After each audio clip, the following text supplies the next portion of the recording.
অদ্ভুত লাগছে জানিস ছোট,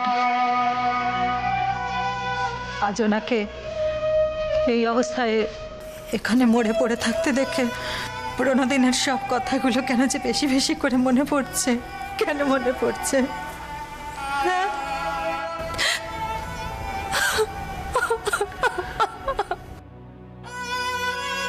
আমি আমি মমকে কত অপমান করেছি, কত বাজে বাজে কথা বলেছি মমকে।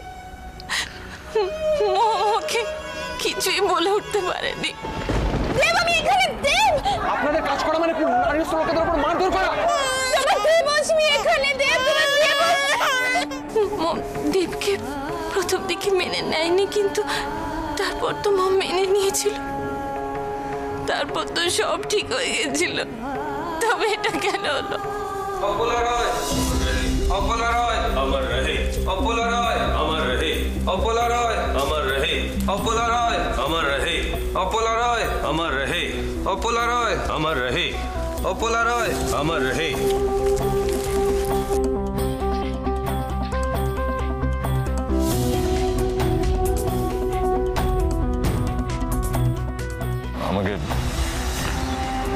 আমাকে ক্ষমা করবেন মিসেস রয়।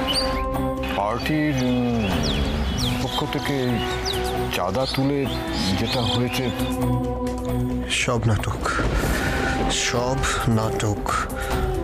যখন মানুষটা সত্যি সাহায্যের দরকার ছিল, সম্মান দেওয়ার দরকার ছিল, তখন একবারের জন্যও কেউ ফিরে তাকায়নি।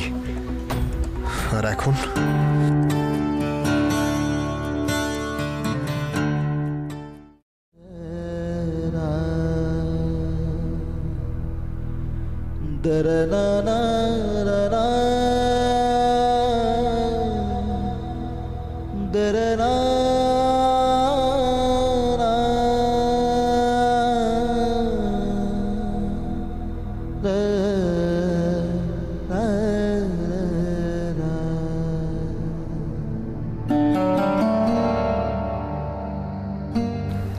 আমি এখনো ভাবতে পারছি না এরকম একটা দাম্ভিক মানুষ, তার শেষ পরিণতি যে এত মর্মান্তিক হতে পারে। কি করে এরকম মর্মান্তিক পরিণতি হয়?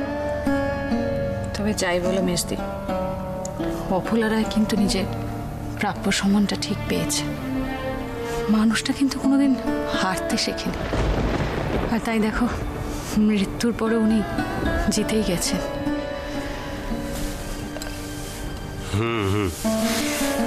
এইটা কিন্তু বৌমা তুমি তুমি একদম ঠিক বলেছ।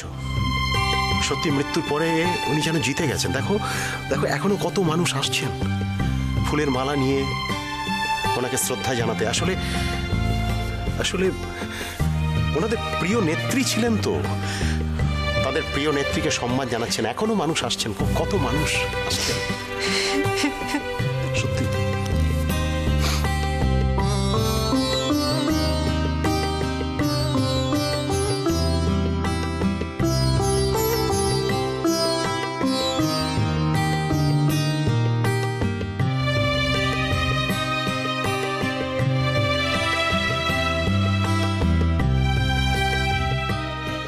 আমি তোমাদের কাউকে বাঁচতে দেব না অপলা। আমি জানি অপলা, আমি তোমার ক্ষমার যোগ্য নই। তবু যদি পারো তাহলে আমায় ক্ষমা করো।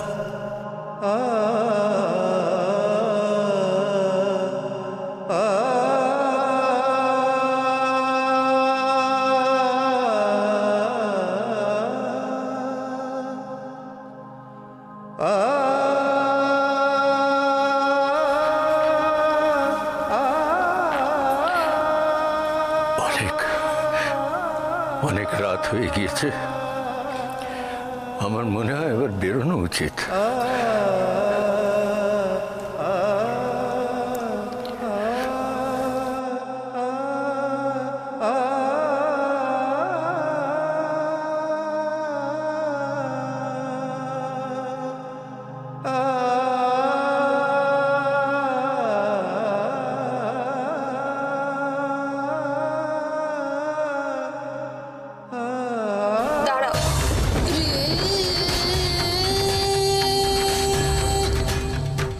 মাকে এখন কোথাও নিয়ে যাওয়া হবে না।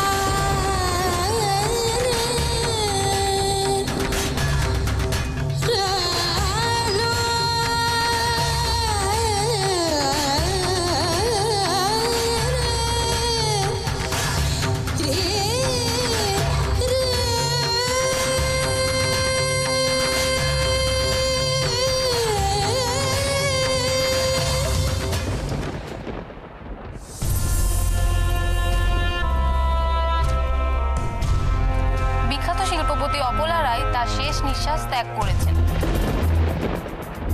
আমরা সবাই জানি যে রায় ম্যানশন ব্লাস্টের পর অপলা রায় সহ তার পরিবারের সমস্ত লোক সেই ব্লাস্টে মারা গিয়েছিলেন, কিন্তু এখন বিশ্বস্ত সূত্র অনুযায়ী খবর পাওয়া যাচ্ছে যে তিনি গুরুতর জখম অবস্থায় কলকাতার একটি নার্সিং হোমে ভর্তি ছিলেন। কিন্তু কেন এই গোপনীয়তা তা কিন্তু এখনো জানা যায়নি।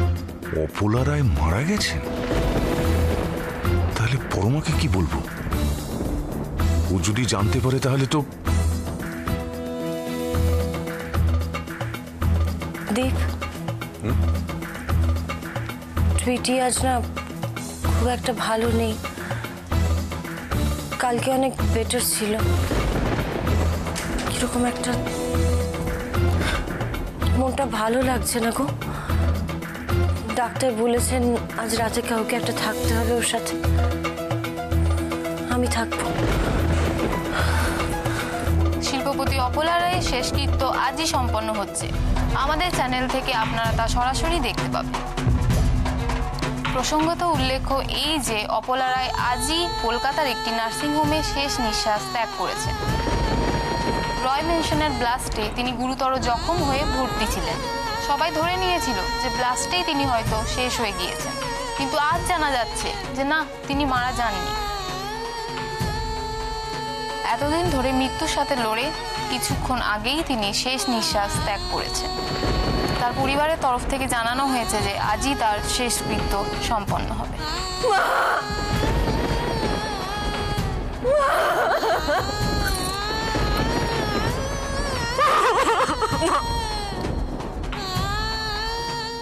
উজ্জ্বল, আমাদের একজনের জন্য অপেক্ষা করতে হবে। কে? দিদিভাই। যতক্ষণ না দিদিভাই আসছে ততক্ষণ মাকে এখান থেকে কোথাও নিয়ে যাওয়া যাবে না। কিন্তু বৌমনি তো মুম্বাইতে। উজ্জ্বল, মাসিমণি দিদিভাইকে খবর দিয়েছে, আর আমি জানি দিদিভাই এই খবরটা শোনার পর মাকে শেষ দেখতে একবার নিশ্চয়ই আসবে। না, আসবে না।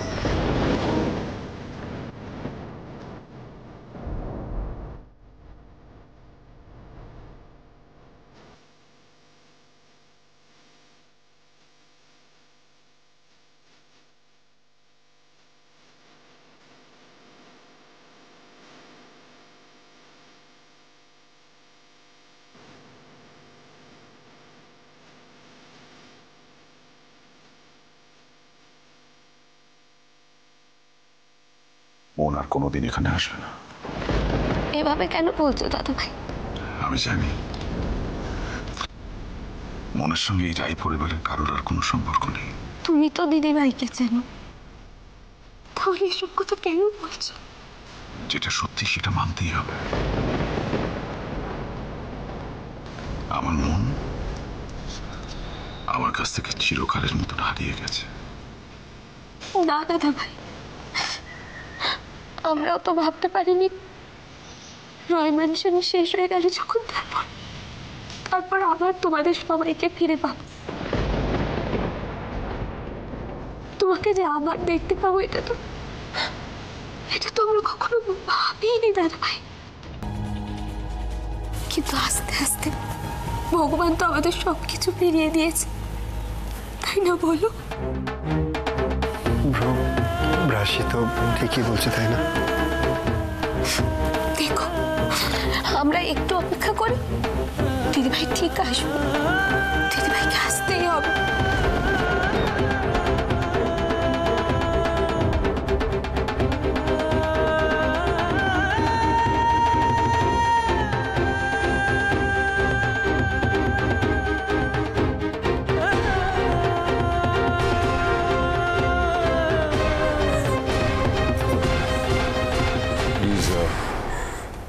প্লিজ তুমি একটু শান্ত হও প্লিজ। যে মানুষটাকে এতদিন ধরে আমি জানতাম মৃত, উনি আসলে বেঁচে ছিলেন। আর আমি কিছু জানতে পারিনি এত কাছে দেখে এতদিন। একটা বারের জন্য ওনার সাথে দেখা করতে পারিনি, চোখের দেখা দেখতে পারিনি। আর যখন আমি এত দূরে তখন জানতে পারলাম যে উনি আর নেই, সব শেষ হয়ে গেছে।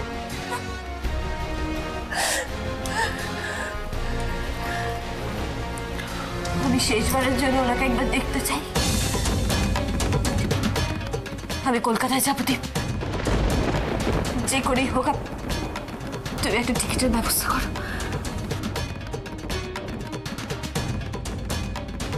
পরমা আমার টুইটের জন্য যা করেছে, তারপর ওর এই কথাটা যদি আমি না রাখি তাহলে তো আমি নিজের কাছেই ছোট হয়ে যাব। তো টুইটির কি হবে? আপনাদের মেয়ে নার্সিংহোমে ভর্তি তো? হ্যাঁ বলুন।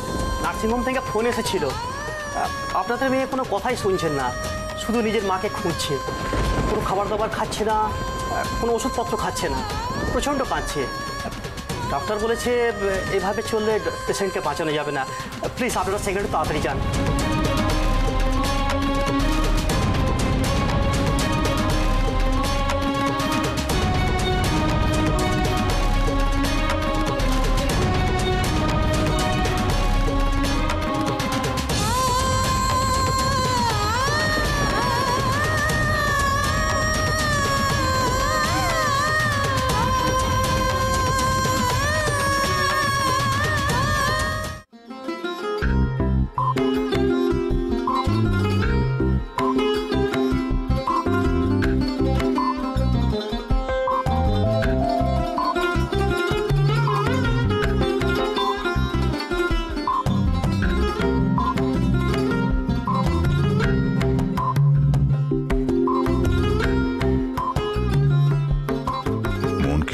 আসবে, যা দেখেছি তারপর আর বিশ্বাস হয় না, কিন্তু কিছুতেই মন মানতে চাইছে না।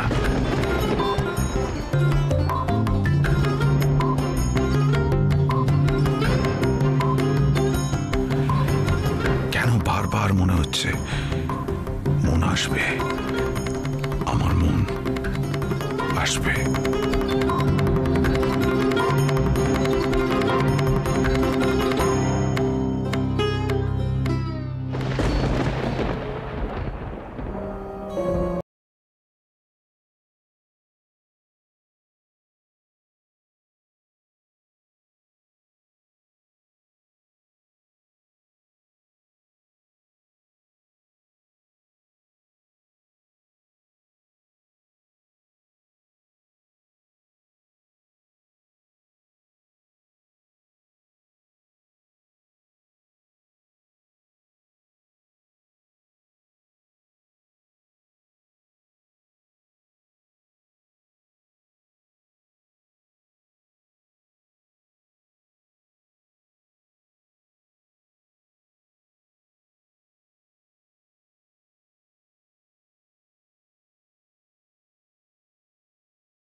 এটা হতে পারে না, কিছুতেই না।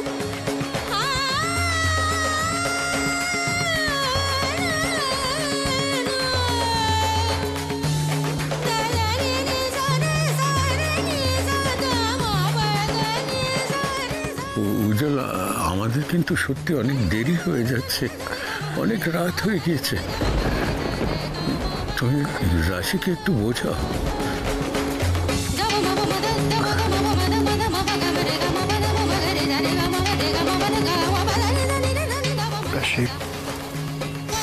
রাশি, আসলে অনেক দেরি হয়ে গেছে। আপনার মনে হয় বৌমনি অত দূর থেকে কখন আসবে, আর এখন প্রকৃতিভাবে ফিরে রাখা যায় না।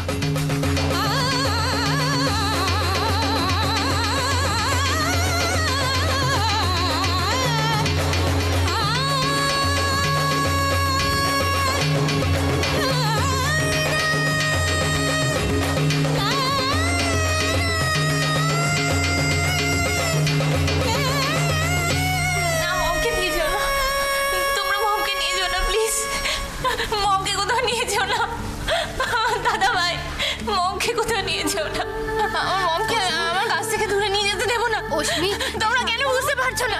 কেন বুঝতে পারছো না তোমরা? আমার কথাটা শোনো রশ্মি, আমার কাছেই থাকবে। ছোড়দা, তুই কেন বুঝতে পারছিস না? তুই কিছু বল। ছোড়দা, আমার কাছ থেকে খেয়ে আমি মৌকে আমি এতদিন পর পেয়েছি।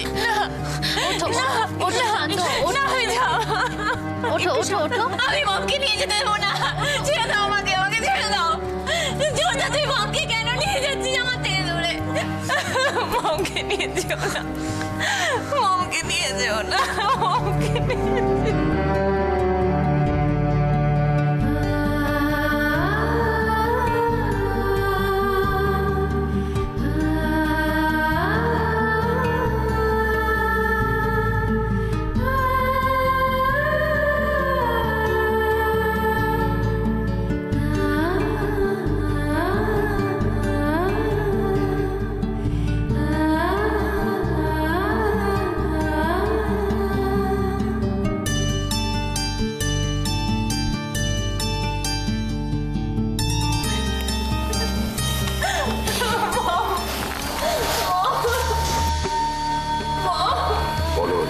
দাঁড়াও চল, দাঁড়াও, আমি নেবো। উজ্জ্বল, আমি সারা জীবন ওর জন্য কিচ্ছু করতে পারিনি, আজ আমাকে এটুকু করতে দাও।